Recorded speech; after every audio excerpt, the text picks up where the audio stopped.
سیدنا انس بن مالک رضی اللہ تعالیٰ عنہ سے مروی ہے، وہ بیان کرتے ہیں کہ رسول اللہ صلی اللہ علیہ وآلہ وسلم نے فرمایا، جو شخص 3 مرتبہ جنت کا سوال کرے تو جنت کہتی ہے، اے اللہ اسے جنت میں داخل کر دے۔ رسول اللہ صلی اللہ علیہ وآلہ وسلم نے فرمایا،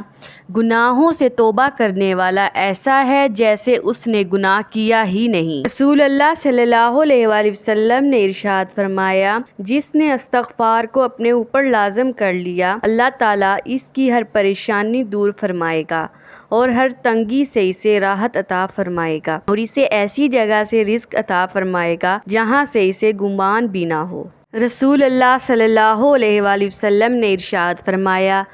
اس گھر کی مثال جس میں اللہ کا ذکر کیا جاتا ہے اور جس میں اللہ کا ذکر نہیں کیا جاتا، زندہ اور مردہ کی طرح ہے۔ معاذ بن جبل رضی اللہ تعالیٰ عنہ کہتے ہیں کہ رسول اللہ صلی اللہ علیہ وآلہ وسلم نے فرمایا، جو کوئی بندہ رات کو باوضو سوئے اور پھر رات میں اٹھ کر اللہ تعالیٰ سے دنیا اور آخرت کی کسی چیز کا سوال کرے تو اللہ تعالیٰ اسے عطا فرماتا ہے۔